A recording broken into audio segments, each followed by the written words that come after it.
എത്രയും പെട്ടെന്ന് ഇത് ട്രൈ ചെയ്യാനുള്ള ആക്രാന്തം കൊണ്ട് കളർ ക്ലേസൊന്നും ഞാൻ ആക്കിയില്ല. അതായത് നമ്മളിപ്പോൾ ഗ്രീൻ ആണോ യെല്ലോ ആണോ എന്താ വേണ്ടതെന്ന് വെച്ചാൽ നമ്മളത് കളർ ചെയ്തിട്ട് ആ ഒരു ക്ലേ ഉണ്ടാക്കണമല്ലോ, അതിനുള്ള ടൈമൊന്നും എനിക്ക് കിട്ടിയില്ല. സോ അങ്ങനെ പഴയ സാധനമൊക്കെ തപ്പി നോക്കുമ്പോഴാണ് പണ്ടത്തെ കുറച്ച് എയർ ഡ്രൈ ക്ലേക്സ് കിട്ടിയത്. ഓക്കെ, ഞാനത് യൂസ് ചെയ്യാത്തതുകൊണ്ട് തന്നെ അത് ഓൾമോസ്റ്റ് ഡ്രൈ ആയിപ്പോയി. ആകെ 2 കളേഴ്സ് മാത്രമാണ് ഡ്രൈ ആവാണ്ട് കിട്ടിയിട്ടുള്ളത്. സോ അത് വെച്ച് ട്രൈ ചെയ്ത് നോക്കാം. ജസ്റ്റ് ഒന്ന് ട്രയൽ ചെയ്ത് നോക്കുന്നതല്ലേ. നല്ല അടിപൊളിയായിട്ട് നമുക്ക് പിന്നെ എല്ലാത്തിനും സെപ്പറേറ്റ് കളേഴ്സൊക്കെ വെച്ചിട്ട് സൂപ്പറായിട്ട് ചെയ്ത് നോക്കട്ടോ. ഈ കാണിക്കുന്ന കളേഴ്സൊന്നും ഇല്ല കേട്ടോ, ആകെ 2 കളേഴ്സ് മാത്രമേ ട്രൈ ആവാണ്ടുള്ളൂ. അപ്പോൾ ആദ്യം തന്നെ നമുക്ക് ഫ്ലവർ ചെയ്ത് നോക്കാം. സോ ഞാൻ ബ്ലൂവും പിന്നെ ഒരു സ്കിൻ കളറുമാണ് എടുക്കുന്നത് കേട്ടോ. പിന്നെ ആദ്യത്തെ ട്രൈ ആണ് പാളിപ്പോയിട്ടുണ്ട്. അതായത് ആ സെൻറ്ററിലുള്ള സാധനം റൗണ്ട് ഉണ്ടാവില്ല, ഫ്ലവറിൻ്റെ സെൻറ്ററിൽ റൗണ്ട് അതൊക്കെ കുറച്ചേ വെക്കാവുള്ളൂ. അതുപോലെ ഇതുപോലെ ദോശ ചുടണ മാതിരി അതിന് മുകളിൽ അങ്ങനെ തന്നെ വെക്കരുത്. ആ ഫ്ലവറിൻ്റെ ഷേപ്പിൽ മാത്രം നമ്മൾ ക്ലേ വെച്ചിട്ട് ബാക്കിയുള്ളത് കട്ട് ചെയ്ത് കളയണം. പ്ലേറ്റ് എങ്ങാനും എടുത്തിട്ട് കട്ട് ചെയ്ത് കളയണം, എന്നാലേ നമുക്ക് അടിപൊളി സാധനം കിട്ടുള്ളൂ. ഇപ്പോൾ ഈ സാധനം എങ്ങനെയാണ് വരുന്നതെന്ന് നിങ്ങൾക്കിപ്പോൾ കാണാം കേട്ടോ. അതുപോലെ എല്ലാ മോൾഡും നോക്കണമല്ലോ. സോ എല്ലാ മോൾഡിലെയും ഓരോ സാധനങ്ങളും ഞാൻ സെറ്റ് ചെയ്ത് നോക്കുന്നുണ്ട് കേട്ടോ. ഇങ്ങനെ വാരി നിറക്കരുത് കേട്ടോ. അതിൻ്റെ ഉള്ളിൽ ആ ഒരു മോൾഡിൻ്റെ ഉള്ളിൽ മാത്രം ഒതുങ്ങുന്ന രീതിയിൽ വേണം ക്ലേ വെക്കാൻ. അല്ലെങ്കിൽ ലാസ്റ്റ് എൻ്റെ റിസൾട്ട് കാണുമ്പോൾ നിങ്ങൾക്ക് മനസ്സിലാവും, ഫ്ലവറിൻ്റെ ഷേപ്പ് ആയിരിക്കില്ല.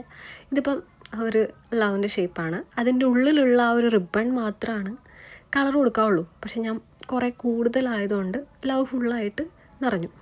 ഇനി ഇത് കണ്ടോ, ആ റിബണ് മാത്രമായിരിക്കണം നമ്മൾ ഫില്ല് ചെയ്യേണ്ടത്. പക്ഷേ അതിൻ്റെ പുറത്തും കൂടെ ഞാൻ ഫില്ല് ചെയ്തുകൊണ്ട് അതിൻ്റെ ഷേപ്പ് എനിക്ക് കിട്ടിയില്ല. അതുപോലെ ഈ ഫ്ലവർ കുഴപ്പമില്ല, പക്ഷെ എന്നാലും നമുക്ക് കുറച്ച് ഫില്ല് ചെയ്യുന്നത് കുറച്ച് ശ്രദ്ധിച്ചാൽ സൂപ്പറായി കിട്ടുമായിരുന്നു. പിന്നെ ഏറ്റവും കൂടുതൽ നമ്മൾ ചെയ്യേണ്ട ഒരു കാര്യം എന്താണോ, ക്ഷമയുള്ളവരോടാണ് കേട്ടോ, അത് ഡ്രൈ ആയിട്ട് മാത്രം ഊരിയെടുക്കുക. ഉണങ്ങുന്നതിന് മുന്നേ നമ്മളത് ഊരിയെടുത്താൽ അതിൻ്റെ ബ്ലൂവും എല്ലാം ആ ഒരു മോൾഡിൽ പറ്റി കിടക്കും. ഓക്കെ, ഇതൊക്കെ പാളിപ്പോയ എൻ്റെ ട്രയൽസാണ്. പക്ഷേ ഈ ഒരു ലീഫ് ഞാൻ പെർഫെക്റ്റായിട്ട് ചെയ്തിട്ടുണ്ട് കേട്ടോ. അങ്ങനെ അങ്ങ് വിടാൻ പറ്റില്ലല്ലോ. പെർഫെക്റ്റായിട്ട് ചെയ്തിട്ട് തന്നെ കാര്യം എന്ന് വെച്ചിട്ട് ഇത് മാത്രം ഞാൻ സൂപ്പറായിട്ട് ചെയ്തു കേട്ടോ. അതുകൊണ്ട് തന്നെ അതിൻ്റെ റിസൾട്ട് നോക്കിക്കുക നിങ്ങൾ, സൂപ്പറാണ് കേട്ടോ. അതൊരു ഗ്രീൻ വെച്ചിട്ട് ചെയ്തിട്ട് നല്ല ഡാർക്ക് ആൻഡ് ലൈറ്റ് ഗ്രീനൊക്കെ ഒന്ന് ഷെയ്ഡൊക്കെ കൊടുത്താൽ സൂപ്പറായിരിക്കും. നോക്കിക്കേ, ഒറിജിനൽ ലീഫ് പോലെ തന്നെ ഇല്ലേ.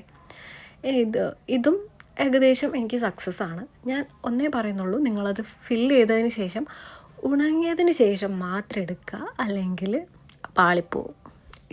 ഓക്കെ, എന്തായാലും ലാസ്റ്റ് ഞാൻ കുറച്ചും കൂടെ പ്രോ ആയിട്ടോ. ഇനി ഞാൻ അതിനും പ്രോ ആവുമെന്ന് തോന്നുന്നു. അപ്പോൾ മോൾഡ് വാങ്ങിയിട്ട് ഫസ്റ്റ് ട്രൈ ചെയ്യുന്ന നിങ്ങളൊന്ന് കാണിക്കണം എന്നുള്ളൊരു ആഗ്രഹം കൊണ്ട് മാത്രം ഇട്ടൊരു വീഡിയോ കേട്ടോ.